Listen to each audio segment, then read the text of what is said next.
കശുവണ്ടി അഴിമതിയിലെ കോടതിയലക്ഷ്യ നടപടിയിൽ കെ ബിജു ഐഎസിനെതിരെ കടുത്ത വിമർശനവുമായി ഹൈക്കോടതി. മാപ്പപേക്ഷ നൽകിയതിനാൽ കോടതിയലക്ഷ്യ നടപടികൾ അവസാനിപ്പിക്കാനാകില്ല. കോടതിയലക്ഷ്യ നടപടികൾ തുടരേണ്ട ഗൗരവമുള്ള കേസാണിതെന്നും ഹൈക്കോടതി വ്യക്തമാക്കിയിരിക്കുന്നു. വിവരങ്ങളുമായി സാലി മുഹമ്മദ് ചേരുകയാണ്. സാലി, ഏതായാലും ഹൈക്കോടതിക്കെതിരെ തന്നെ രൂക്ഷ പരാമർശങ്ങൾ ഉള്ളതുകൊണ്ടാണല്ലോ കോടതിയലക്ഷ്യ കേസിലേക്ക് പോകേണ്ടി വന്നത്. ഇന്നലെയാണ് പ്രോസിക്യൂഷൻ ഉത്തരവ് പുതുക്കിക്കൊണ്ട് നിലപാടെടുക്കുകയും ചെയ്തത്. ഏതായാലും ഇതുകൊണ്ടൊന്നും കാര്യമില്ല, മാപ്പപേക്ഷ കൊണ്ട് കാര്യമില്ലെന്ന് ഹൈക്കോടതി പറഞ്ഞിരിക്കുന്നു. കടുത്ത നിലപാടിൽ തന്നെയാണ് ഹൈക്കോടതി, അല്ലേ?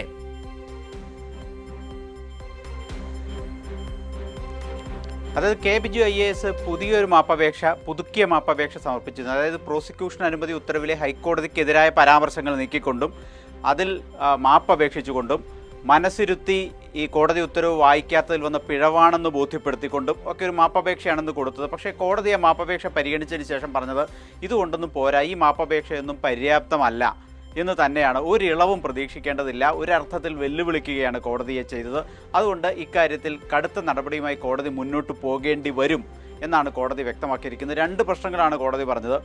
ഈ 10-17 വർഷം സർവീസുള്ള ഒരു IAS ഉദ്യോഗസ്ഥൻ, സീനിയറായ ഒരു IAS ഉദ്യോഗസ്ഥൻ ഒരു പ്രോസിക്യൂഷൻ അനുമതി ഉത്തരവ് പുറത്തിറക്കുമ്പോൾ അതിൽ കോടതിക്കെതിരായ പരാമർശങ്ങൾ കടന്നു വന്നു എന്നുള്ളത് ഒന്നാമത്തെ പ്രശ്നം. രണ്ടാമത്തെ വിഷയം, അത് പ്രോസിക്യൂട്ട് ചെയ്യേണ്ട ഏജൻസിയായ CBIക്ക് അതിൻ്റെ പകർപ്പ് കൈമാറുന്നതിന് മുമ്പ് തന്നെ ആ കേസിൽ പ്രതിയായ INTUC സംസ്ഥാന അധ്യക്ഷൻ അത് കൈമാറുന്നു. അയാളത് വാർത്താ സമ്മേളനത്തിൽ വായിക്കുന്നു. ഒരർത്ഥത്തിൽ കോടതിയെ അപമാനിക്കുക എന്ന ലക്ഷ്യത്തോടെ ചെയ്തതാണ് എന്ന് തന്നെയാണ് കോടതി ഇതെല്ലാം കണ്ട് വിലയിരുത്തുന്നത്.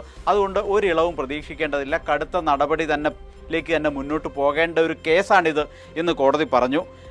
ഒരു മാപ്പപേക്ഷ കൊണ്ട് മാത്രം കോടതിയലക്ഷ്യ നടപടികൾ അവസാനിപ്പിക്കാനാവുമോ എന്നാണ് കോടതിയുടെ ചോദ്യം. കോടതി വാക്കാൽ ഒരു കാര്യം പറഞ്ഞു. അങ്ങനെയാണെങ്കിൽ കെ ബിജു IAS ഒരു വാർത്താ സമ്മേളനം നടത്തി മാപ്പ് പറയട്ടെ എന്ന് വരെ വാക്കാൽ പരാമർശിച്ചിട്ടുണ്ട്. മറ്റൊരു ചോദ്യം ചോദിച്ചത്, ഈ പ്രതിക്ക് പ്രോസിക്യൂഷൻ അനുമതി ഉത്തരവ് കൈമാറി, ഈ പ്രോസിക്യൂഷൻ നടപ്പാക്കേണ്ട ഏജൻസിയായ CBIക്ക് ഇത് ഇതുവരെ കൈമാറിയിട്ടുണ്ടോ എന്ന് CBIയുടെ സ്റ്റാൻഡിംഗ് കൗൺസിലിനോട് ചോദിച്ചു.